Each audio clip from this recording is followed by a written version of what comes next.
สวัสดีพี่น้องคลิปนี้เปิดสากอยู่กลางทุ่งอีกแล้วค่ะตามหาเธอเท่าค่ะครับสวัสดีทุกพี่น้องเด้อกำลังสิไปหาซุปแม่นางจ้าแวะเอาเงินมาให้นางก่อนค่ะแต่เต้าแต่เซียวมือนี้มาอยากได้ละมาไดบ่อยากได้บ่ต้องมาคือเงินของพิธีนั่นแหละนะพี่น้องเพิ่นฝากโอนเดินมาให้แบบเลี้ยงทีมงานให้กับทีมงานหมดสุขคนเนาะพี่น้องขอบใจที่เลี้ยง ขอบคุณหลายๆเด้อครับ เก็บใหม่อีกเนาะขอบคุณหลายๆขอให้ร่ำให้รวยทุกคนรวยเบิดสุขภาพแข็งแรงเนาะพี่เนาะพี่ที โอ้ยจะเงินเนาะกำลังสิลงหวยก็ได้เงิน สงสารเธอจัง อยากไปนั่งใกล้กินตะเกียบนะบ่าวบ่กินอันอื่นบ่าว ใส่ผม ตะเกียบนะบ่าว เอ้ยจินมาหับเงินเอ้ยจิน ตะเกียบ อย่ากินแต่เขียดร้ายเอ้ยจิน ได้กินตะเกียบ มันจะได้ห้องเสียงดี เฮ้ยอย่าพึ่งให้เล่าได้ให้เล่าห้องก้อนหนึ่งสองก้อนจังไห้พี่เพิ่นบอก ๆ พี่เพิ่นบอกว่าขอสักก้อนสองก้อนเอา สมน้ำหน้า และเห็นว่าน้องผู้หา ให้มันจบได อย่าเป่านายดอกคันนี่ ไว้ เห็นว่าดำปีอย่าเป่าขี้ดอกเนื้อกาย กลางทุ่ง ขอเว้านำในเด้อชายไอ้อย่างนี้บ่แน่ม ให้ก้อน100ให้ก้อน100เออ ให้จบได้ถ้าบ่จบเจ้าได้บ่ครบได้พี่เพิ่นบอก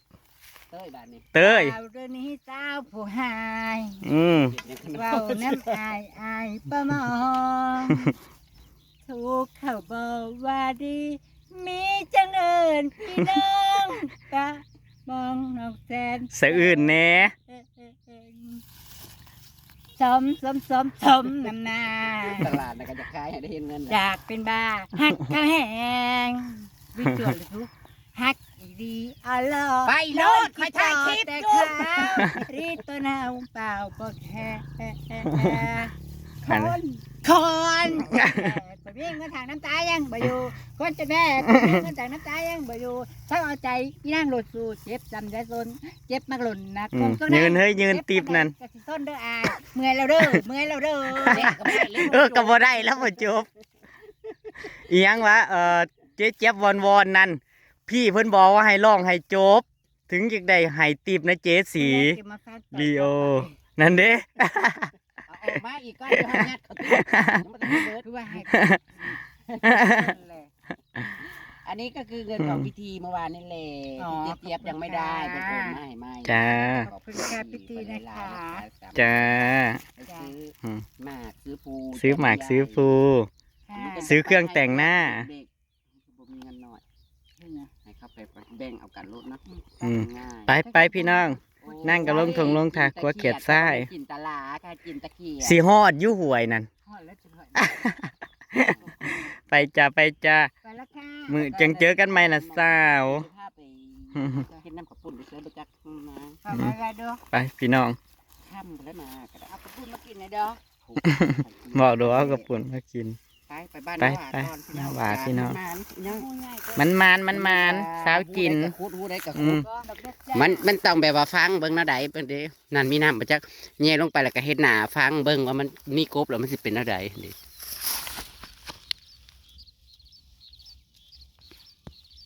บ่มีว่ะ มันรู้สึกหน้าใดมันไปตุยไปติอีหยังบ่ ตุ่บ่ติยังบ่แค่ ดมมึงดูคือบ่ดมเบิ่งแน่มึงได้กินข้าวก็ได้ว่า บ่ไปกินหยังเลย กินข้าวโคยก็บ่โอ้ยยายบัวอยู่ นี่ พี่ ค่ะ น้อง บัว เอ้ย ถ่ายอยู่ไปแล้วพี่น้อง จ้า ค่ะ มันค่ะ ไปแล้วจ้า อันสิไปเอาอีกเลย นั่นเสียว ใส่กระโปรงงาม กินแล้วแต่งตู่ค่ะ มันบ่มีชุดไทยอะมันเบิดแล้วมันบ่ทันได้ซัก ๆมาแจกติบพี่น้อง จ้าสวัสดีจ้า ไอ้แขกกับยูนิตแต่ว่า2ทางน่ะมันยังบ่ทันอันแขกหา เสร็จหาแล้วเพิ่นสิอยู่เปิดหน้าเปิดในอยู่เพิ่นเพิ่นทำเพิ่นจังสิขึ้นนี่นะก็พูดแล้วทุกคนว่าทุกคนสิไปแต่งกายจะบ่ไปบ่ ก็2เด็กๆก็ยังอยู่นาไปหัวไปสวน จ้า นี่ก็คือเงินของพิธีนะจ้า จ้า โฝากเงินมาให้ ขอบคุณหลายๆ ทีมงาน จ้า คนละ200 ขอ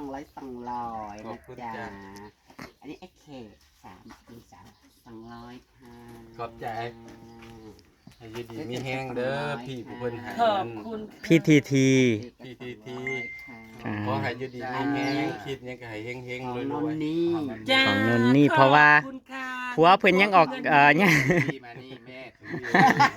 ของสุบิน ของลีโอกับเจสีก็จะอยู่นี่จ้า จ้า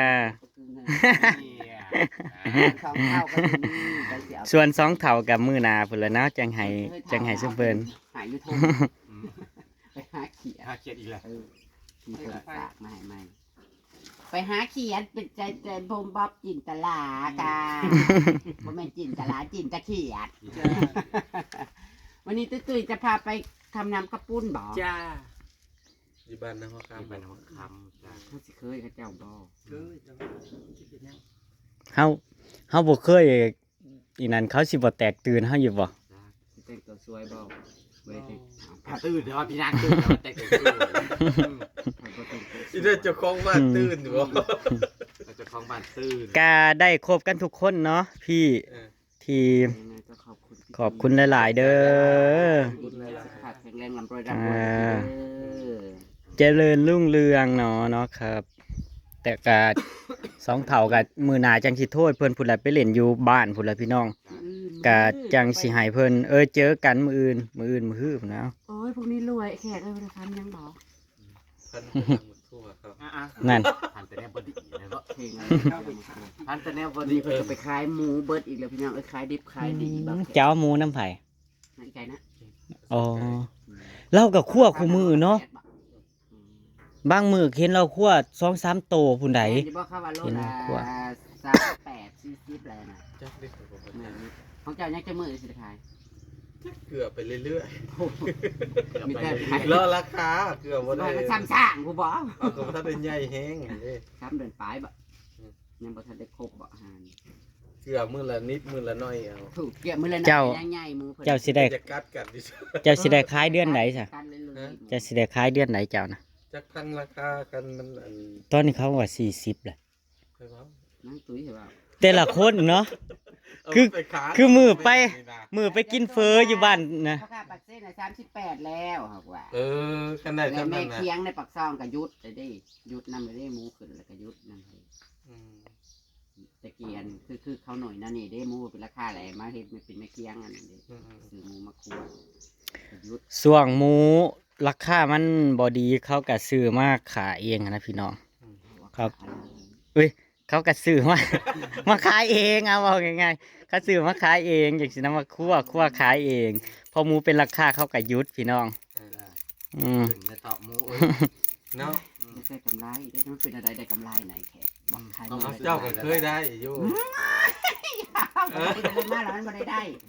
ได้คิดไรถือก าได้กับมันกับพื้นนี่แหล้วมันก็เป็นกำลังใจจาก เอาเจ้าได้หลายสุดนี่คือเท่าไหร่ได้กำไรน่ะขายแต่ละเทื่อหลายสุดน่ะจักหมื่น ปีนั่นน่ะหมูโล80ปลายเขาได้ขายน่ะหมูจักโต60น่ะเขาก็ได้เงิน60,000ปลายอยู่นะ ปี๊ดอยากมีโมเมนต์นั้นเด้ เอาหมูเองบ่ฮือลูก ลุงหมูซื้อไปซื้อมาแต่บรรณพองกับตุยตะกี้นี่ตะกี้หมูตัว1,600เนาะซื้อตัว1,600ไปซื้อหังก็แต่น้อย ก็ยัง ขายแล้วได้โล81 82มันก็ได้แหละ อืม กินอะไร มีเทื่อเดียวนั่นแล้ว ยังใครยังว่าไม่ได้อันนี้เป็น ปีแรกนี่ก็พอได้อยู่ เนี่ยไม่ มันมาปีรอบปีนี่เพราะว่าลงแล้วก็ ปีดบ่อยากคิดเนาะหมูขึ้นราคาตอนเราขายเนี่ย34ครึ่ง อืม วาง2-3มื้อนี่นะ แล้วมันก็อาจจะขึ้นเนาะ อืม มันใกล้ตรุษจีนแล้ววะ แม่ใกล้แล้วเดือนหน้านี่ก็แม่แล้ว ทุกเจ้าทันราคาอยู่ดอกซะซื้อหมูรอบนี้ก็คือว่าบ่ได้แพงปานใดทุกเจ้าค่ะ หน่วย1,700กับ1,500 อืม จ่ายเราเบิดแล้ว1,500น่ะ ยังเป็นอีกแล้วหาตัว นั่น หาตัวยังบ่ทันละจ่ายเราอยู่ ได้หาตัวหมูนะ จะเอามาจ่ายเราสากระบอก งามอยู่ตัวเอาหังกีทองไปนะ ตัวง่ายมันก็งามบัดเพิ่นพูดตัวน้อยเขาดูตัวค่อยเขาน่ะก็บ่น้อย บ่ได้ใหญ่ตัวนั้นนั่น บัดตัวที่เฮาเว้าตัวมิเซียวตัวที่ไล่ๆนั่นที่เฮาเว้ากันน่ะว่ามันสิบ่ใหญ่นั่นเพราะว่าใหญ่ มีตัวหนึงก็กลายเอาแต่ทิ้นมัน 2,000เลี้ยงช่องเดือนแล้วขี่เจ็บท้องอยู่ตลอดนั่นแหละ อันนี้ก็คือกันไล่เลยยืนอยู่กับไล่ลินอยู่ อืม มันเข้าไปดูดกินแต่น้ำเยี่ยวเขานั่นแหละ อืม เป็นคู่ อันหกเดี๋ยวดีซ้ ไอ้ก็ตื่นมาแล้วก็เข้าบลูกแล้วก็แอวเข้าอยู่หันแอวอย่าให้เขาเลี้ยงนั่น ำเธอก็ไปซื้อที่พันหกในซัมกติกนะ โอ้ย หมูอิหยังข้าวป้อย ป้อยกับมาคุเล่น เนื้อบ่มีนะ ทางได้ก็ให้มันขึ้นไว้ราคาหมูราคางานนั่นก็พี่น้อง ถ้าอยากได้เนื้อมีก็ ขาย ไม่แห้ง เจ้าหันก็บ่ได้เว้าบ่แม่นตังเว้าได้มาขายหมูบัดนาหว่าก็ได้ขายคู่มือเนาะ เมื่อวานนี่ก็มา อีหยังสมาร์ท เมื่อวานนี่น่ะก็หมู เจ้า เขาจะมากินมื้อไว้แท้ กัดกันนี่ยังขึ้น เว้าจังซั่นก็พอมาเฮ็ดเฮือนอยู่บ้านนาหว่าได้เฮ็ดธุรกิจอยู่พี่ ใจเฮ็ดที่ว่าเดินจัดน่ะโอ้ มัน มี จะได้เราอ่อน เออ อีหยังก็โพดพี่น้องบ่ได้เว้าได้คนอื่นมาขายบ่ได้ได้อีใด ว่ามันถือ มาขายหั่นบ่ได้ได้บัดเรามาน่ะว่าสิเป็นอีหยังของขายนั่นขายได้เบิด ใครไปจะก้าวร้อนไปดิ มากาไก่ คันว่าขายเลขก็มีแต่เพิ่นนั่นแหละได้ขาย ตะกี้น่ะมาขายของเขาเลยเนาะ โอ้ยเนาะกับโพอวดเขาถือน้ำได้แท้ ไม่เชียวเจ้ากับขาหมูเอ้ย เจ้ากัดขั้วหมูที่ไม่เจียวแล้วก็ต่อยแล้ว บ่คอยขอให้มันอยู่ขอว่าให้มันนั่นขอยสิมาส่งให้มันไปขาย เป็ กัน บ ยูทูบบ้าเนี่ยนะตันจูเรื่อง ลูก อาลีเด้อถาม เพิ่นเพิ่นบอกว่าเพิ่นบ่ เจ้า ไปเพิ่นว่าคันมึงบ่ไปนะ เจ้าไปเอายาคุมยี่ห้อหยังมากินเจ้าคือได้กินข้าวส้มข้าวแซ่บ ถึงห้างไม้ปังแหง จีซีคืนนี้ เอาเอา ว่าอาจงั้นเพิ่นว่าเพิ่นกับน้องนนนี่นะ เดี๋ยวไหนเว้ามาเนื้อไหน ดึงโฟมออก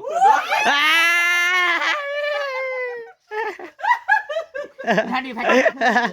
สิคืน เขียนเขาบอกมือคืนนี่ แม่เจียวเจ้าสิคืนใจเขาบ่ ว่ามุนอุ้ยปุ้ย จัก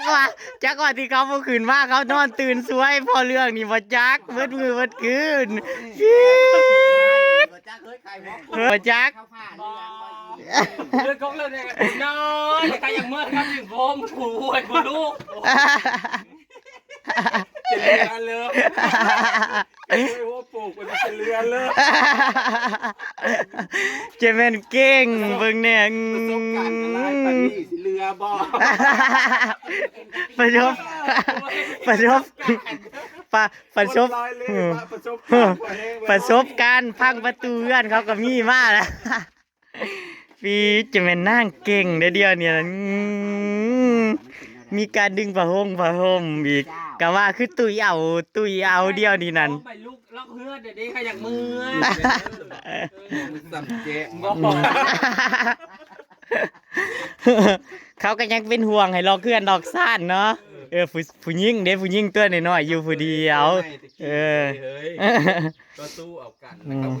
เมื่อก่อนไก่ลูกคือกันนั่น มีการกัดกันเกิดขึ้นน้อย เคินบัดยัน ๆผู้ชึกว่าเคินที่ปกติได้ พ่อเลี้ บ่เลียวอย่าเสียงสูงอย่ามาบ่เลียวคือเจ้าจะนำนั่นเด้บัดพ่อหมู่จับได้ไล่ทันแล้วก็เคินนะฮะเหลือทางเว้าไปทางอื่น ไปเบิ่งพักนั่งน้อยหนึ่งก่อนเบิ่งแน่พี่น้องพักบัวเราพักบัวเลยแล้วก็แตกบัดของเฮามันคือบ่แตกพักบัวเลยนะพี่น้องมันงามแห้งเบิ่งเนี่ยพักนางนะคือมันก็คือสิลงหัวเลยแหละไม่เสียวเจ้าฮดบ่อยอยู่ บ่ทั้งน้ำหมอกแห้งของเจ้าดิ อ๋อ กินมื้อวานนี่ ไป พี่น้องอำลาพาจากแล้วพี่น้อง ตามพี่น้องฝาก จ้ะติดตามคลิปหน้าเด้อสิบ่เฮ็ดน้ำข้าวป้งข้าวปุ้นกันพี่น้องเนาะไว้สิไปแตกสวดอยู่ไสอีกพี่น้องสวัสดีครับผมฝากดูโฆษณาเนี่ยเด้อพี่น้องฝากกดไลค์กดแชร์เนี่ย ใจไปโลด เขาคอยไปเห็นมีโฆษณาได้เบิ่งยามได้กะ นั่น หมู่เบิ่งมันมี มีอยู่